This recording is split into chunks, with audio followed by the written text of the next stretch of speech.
Olá a todos, bem-vindos de volta para mais um vídeo de hoje. Já estamos no mês de novembro. Acreditem ou não, só faltam 2 meses para 2025.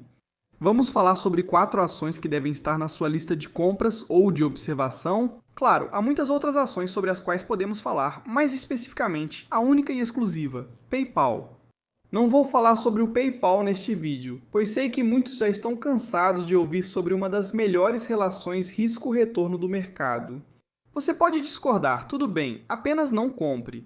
Neste vídeo falarei dessas 4 empresas, espero que continue assistindo ou, ao menos, deixe um like e um comentário. Talvez me conte o que planeja comprar neste lindo novembro. Sem mais delongas, aperte todos os botões. Obrigado! Quer apoiar mais? Veja o link na descrição. Vai acabar no comentário, sério? Top 10 melhores ações para comprar agora ou acesse Fulcom Couch Investor. Muito obrigado e um agradecimento especial à FiscalPay por patrocinar o vídeo, a plataforma de pesquisa de ações apresentada neste canal. Toda vez, há um link na descrição e também no comentário fixado. Você vai ganhar 15% de desconto. Novos usuários podem usar o Fiscal Pro gratuitamente por 2 semanas. Tudo o que você vai ver neste vídeo é, claro, alimentado por esta plataforma aqui. Então, vamos começar com a Rubrik. Rubrik é uma posição pequena, embora agora um pouco maior na minha carteira. Rubrik é uma empresa de cibersegurança que está crescendo muito rápido. Ela abriu capital não faz muito tempo, foi no meio de 2024, empresa avaliada em quase 15 bilhões de dólares. E sim, eles estão passando por uma queda agora de 25% desde o pico, digamos, no início deste ano. Costumo evitar comentar sobre empresas que não divulgaram seus resultados, mas no caso da Rubrik, ainda falta algum tempo até os próximos resultados. E eu realmente acho que o preço que estamos pagando agora por essa empresa de rápido crescimento vale a pena neste momento. A Rubrik sofreu um impacto na semana passada quando a Varonis e, se não me engano, a Commvault divulgaram seus próprios resultados trimestrais. Não foram tão bons assim, a Varonis ficou bem abaixo do esperado, e se não me engano, a Commvault também não atingiu as expectativas. No quesito lucratividade, a Commvault é uma das concorrentes da Rubrik, e por isso, o mercado acaba punindo novamente as empresas do setor. Apesar disso, ainda acho que a Rubrik é uma empresa melhor e vai mostrar isso na próxima vez que divulgar seus resultados trimestrais. Agora, se olharmos para o crescimento da Rubrik e o crescimento esperado, a receita do próximo trimestre deve crescer 27,9%, depois 25%, 23,5%, um pouco menos do que isso. E então vemos isso. Aparentemente, em outubro do ano que vem, vemos o crescimento voltar para cerca de 24% ou algo assim. Na minha opinião, ainda é uma empresa que cresce rápido. Sim, não é lucrativa, embora gere fluxo de caixa livre, como você verá, ainda não é lucrativa.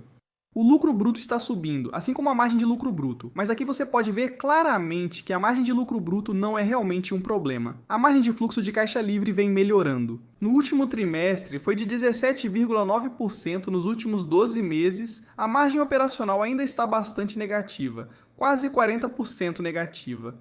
Isso é uma boa melhora. Porém, como disse, ainda estamos longe de ser um negócio realmente lucrativo, mas ele já gera um fluxo de caixa livre. Isso já ocorreu com outros nomes de cibersegurança, como a CrowdStrike, que é bem maior e gera fluxo de caixa livre há bastante tempo. A margem de fluxo de caixa livre é alta, mas a margem operacional da CrowdStrike, como vimos mês passado, ainda está negativa ou próxima de zero. Mesmo assim, se olharmos para a receita anual de nuvem e se olharmos para o ARR de nuvem da Rubrik aqui, cresceu 57% no primeiro trimestre e no último trimestre, acima de 1 bilhão de dólares. Clientes com assinatura. ARR acima de 100 mil dólares ainda estão crescendo, 27,2% chegando a 2,5 bilhões de dólares. E então, no geral, o ARR anual de assinaturas cresceu, 36,3% chegando a 1,25 bilhão de dólares. Quando você olha para a orientação, para o terceiro trimestre e para o ano fiscal de 2026 para o terceiro trimestre, eles esperam que a receita total fique entre 319 e 321 milhões de dólares. Margem de contribuição do ARR de assinaturas é de 6,5%, com expectativa de alta no quarto trimestre em relação ao terceiro.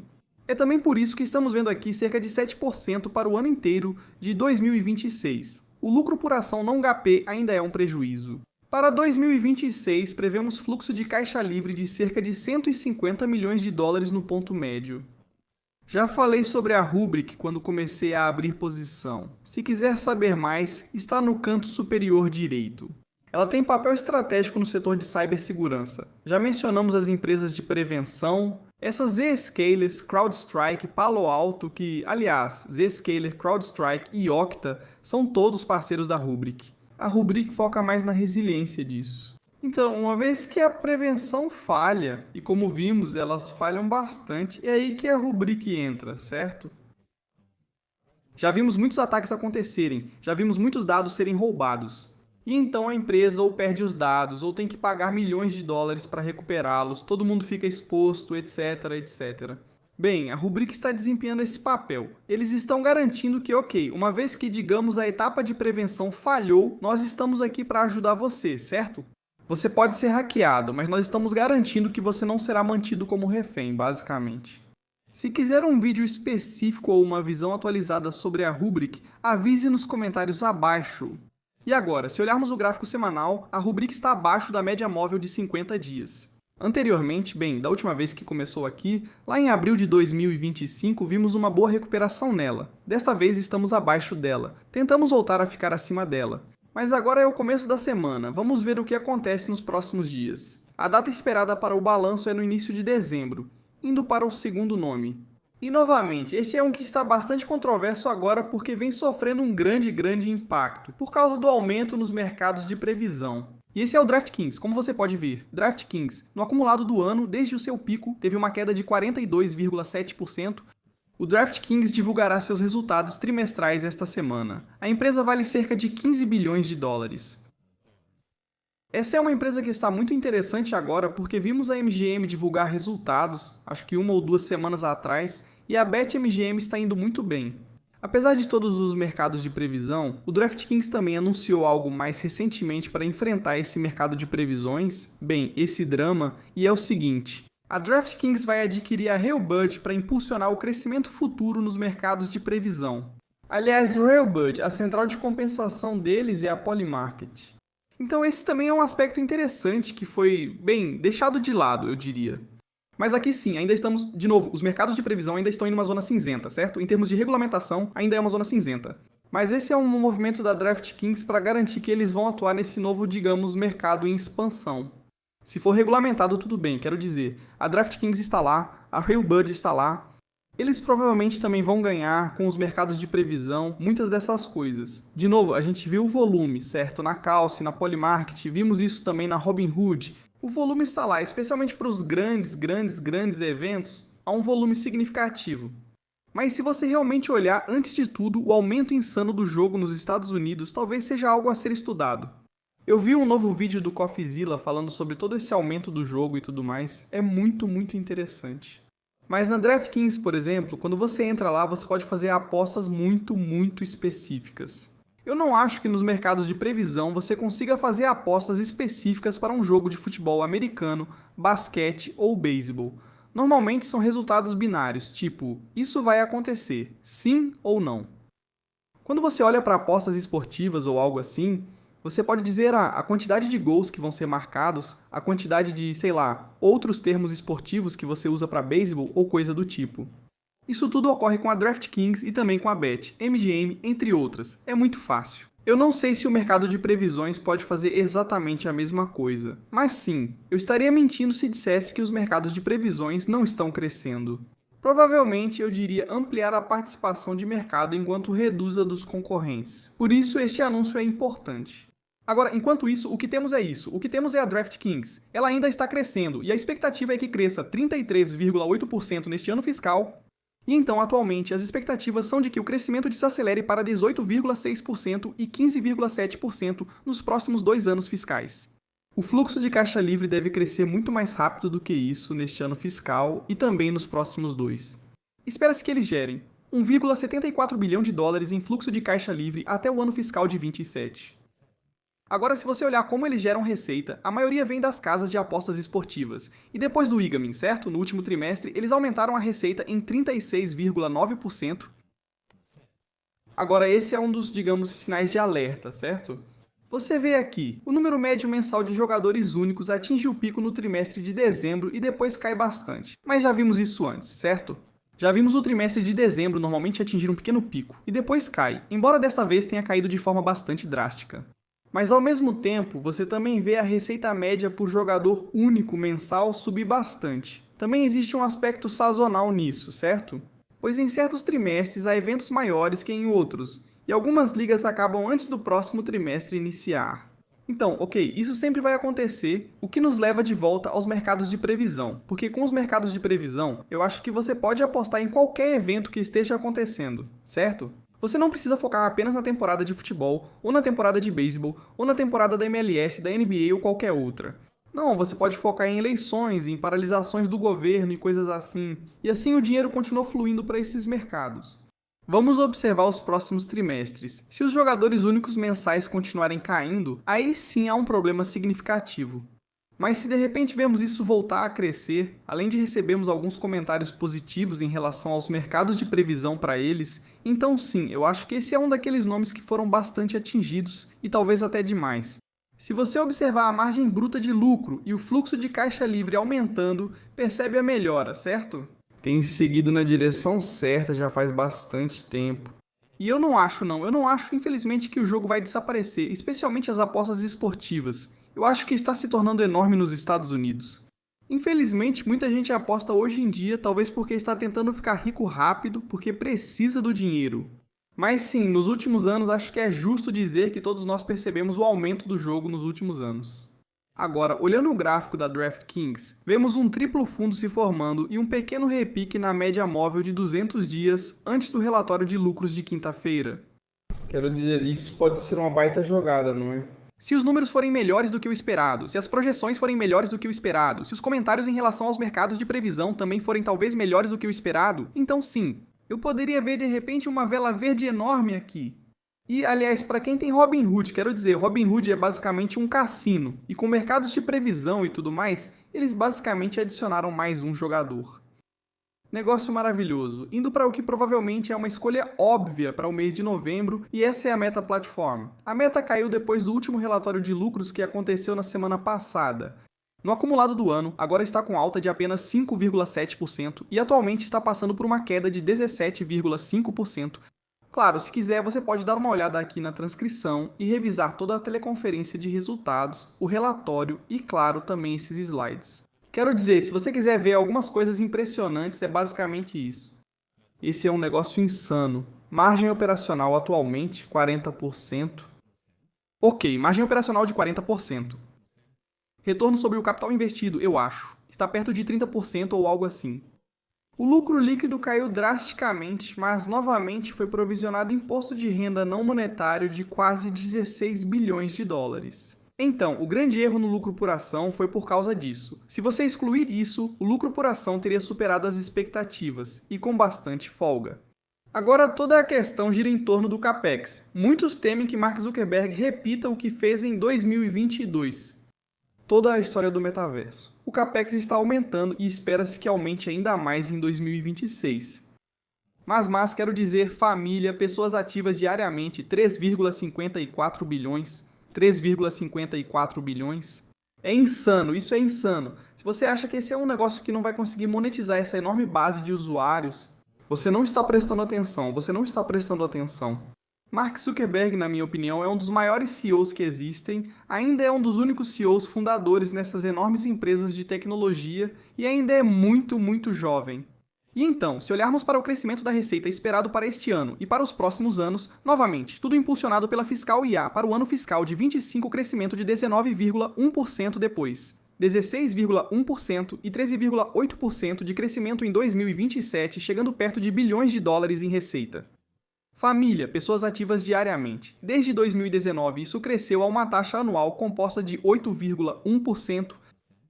Algumas pessoas aqui pensaram, quem usa o Facebook hoje em dia, ou qualquer um desses aplicativos? Bem, claramente cada vez mais pessoas usam, cada vez mais. Se olharmos aqui, quero dizer margem bruta de lucro de 82%. A margem de fluxo de caixa livre diminui, pois o Capex aumenta bastante. O fluxo de caixa livre caiu, mas isso já era esperado. De acordo com o analista, espera-se que desacelere sua queda em 26 e depois cresça 32,3% no ano fiscal de 27. Quero dizer, se você olhar para o Capex nos últimos anos, dá para ver claramente o enorme aumento que, claro, afeta o fluxo de caixa livre, a margem de fluxo de caixa livre. Agora, a questão do trimestre foi que a orientação de despesas para 2026 foi elevada, o OPEX permaneceu praticamente o mesmo. A linguagem era que, bem, anteriormente era um pouco como 2025, então eles estão aumentando, como em 2025. Mas agora a linguagem mudou para um tom mais agressivo, ou seja, eles vão gastar muito mais rápido em 2026. E, novamente, o mercado agora está fazendo um pouco mais de perguntas sobre esses investimentos, sobre o retorno desses investimentos. Mas com a Meta, como você pode fazer essas perguntas repetidamente? Você ainda não aprendeu a lição, certo? Ok, em 2022 antes de tudo, 2022 foi um ano horrível para todo o mercado, mas em 2022 sim. Claro, eles estavam focados no metaverso, embora a mudança para o metaverso provavelmente tenha feito deles um dos primeiros a adotar todas essas expansões de data centers. E GPUs, certo? Com ou sem metaverso, você precisava de muitas GPUs. E é exatamente isso que está acontecendo agora. Eu não sei quem está duvidando de Mark Zuckerberg e da equipe. Além disso, eles nos disseram isso. Quase toda semana, pessoas de fora da empresa vêm até nós pedindo para criarmos um serviço de API ou perguntando se temos algum tipo diferente de computação que eles possam obter conosco. Ainda não fizemos isso, mas obviamente, se chegarmos a um ponto em que tenhamos capacidade excedente, isso pode se tornar uma opção. O pior cenário seria termos construído antecipadamente apenas para alguns anos. Nesse caso, haveria alguma perda e depreciação, mas com o tempo cresceríamos e usaríamos essa capacidade. Eu coloquei aqui um MCS como um serviço de nuvem meta da AWS chegando. Eu não sei, mas acho que essa é a segunda ou terceira vez que eles falam um pouco sobre isso. Claro, os analistas estão pressionando com essas perguntas para que eles respondam, mas não me surpreenderia. Então agora, se olharmos para a meta aqui no gráfico semanal, ela está abaixo da média móvel de 50 dias, que está em torno de $664 no diário. Podemos ver que estamos sobrevendidos agora. Também estamos abaixo da média móvel de 200 dias, mas no diário estamos sobrevendidos. Por fim aqui, e isso é Transmedics. Transmedics também foi uma ação sobre a qual falei antes da temporada de resultados. Porque, bem, em primeiro lugar, a ação agora voltou a níveis que não eram vistos desde antes dos resultados. Após os resultados, a ação realmente subiu. Estamos de volta a cerca de 4,5 bilhões de dólares em valor de mercado. No momento em que faço este vídeo, estamos em $122 por ação, uma queda de 7,2% no dia. No acumulado do ano, a ação ainda está com alta de 84%. Agora a Transmedics, como você pode ver, ainda está crescendo de forma bastante rápida. Sim, este trimestre costuma ser sazonal e um pouco mais fraco, por isso há esse crescimento ou queda de receita de um trimestre para outro. Mas ainda assim cresceu. 32,2%. Neste trimestre, a margem bruta foi de 58,8%, quase 3% acima do ano passado, mas caiu em relação ao trimestre anterior, assim como a margem operacional, devido à sazonalidade. Quanto ao restante aqui, temos a receita de produtos aumentando. 33,1% em relação ao ano passado, serviços 30,9% aeronaves próprias. 21%. Acredito que na teleconferência disseram já ter 22 e estão testando turnos duplos nessas aeronaves. Quanto mais as usarem, melhor. O lucro líquido subiu 20,1 milhões de dólares ante o ano passado, mas caiu 10,6 em relação ao trimestre anterior. O caixa está em 466,2 milhões, um aumento de 65,6 em relação ao trimestre anterior. Esta é basicamente a situação para, deixa eu me retirar daqui, o terceiro trimestre e o acumulado do ano de 2025. Eles têm apresentado um desempenho muito bom, apesar de muitos céticos em relação a esse nome. Então, sobre os comentários na teleconferência de resultados, o transplante de rim é o maior mercado endereçável de órgãos para a tecnologia OCS. O design do dispositivo OCS para rins deve ser revelado no início de 2026 no Simpósio de Inverno da Sociedade Americana de Cirurgiões de Transplante. O programa incluirá um importante ensaio clínico para gerar receita nos Estados Unidos e talvez em outros países. Este ensaio visa demonstrar superioridade, buscando provar resultados melhores que o tratamento padrão. O sucesso desse ensaio deve impulsionar um crescimento substancial, podendo ajudar a empresa a alcançar 20 mil transplantes anuais até 2030, um grande aumento em relação à meta atual de 10 mil, mas eu realmente acredito nisso. Era 10 mil até 2028, ou era 8 mil até 2028, uma das duas opções, me avise aí nos comentários abaixo. Os Centros de Serviços de Medicare e Medicaid, CMS, são os únicos pagadores para insuficiência renal terminal nos Estados Unidos. Espera-se que o CMS observe atentamente o estudo devido ao seu potencial de eficiência de custos, melhores resultados e maior utilização de rins. A expansão de um modelo NIOP dos Estados Unidos para outros países é um importante motor de crescimento a médio prazo. A Transmedics está lançando seu primeiro programa INUP fora dos Estados Unidos, na Itália. Espera-se que o programa NOP italiano seja lançado no primeiro semestre de 2026. A empresa está criando até 4 centros em pontos estratégicos no norte e sul da Itália, e desenvolvendo uma rede logística de transplantes aérea e terrestre na União Europeia. A iniciativa internacional atuará como catalisador de crescimento a partir do final de 2026, principalmente em 2027 e depois. Investidores devem notar que o investimento inicial na rede internacional pode pressionar a margem bruta no curto prazo, o que é compreensível. Espera-se que as margens se normalizem com o aumento dos volumes. E por fim, o sucesso na Itália é visto como um precedente crucial para expandir ainda mais para vários outros países europeus e regiões fora da Europa nos próximos anos. Se analisarmos a ação agora, após os resultados, houve uma reação sólida e tentamos romper a linha de tendência de baixa iniciada há tempo.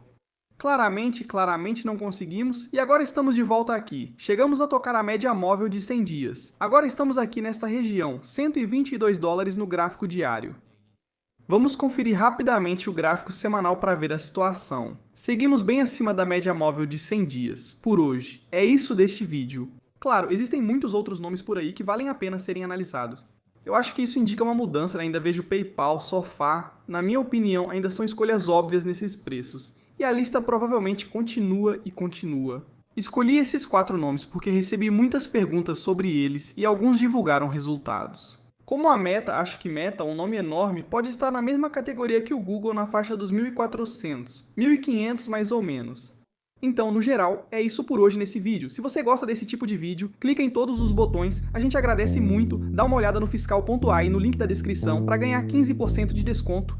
Vejo vocês no próximo vídeo, tchau, tchau.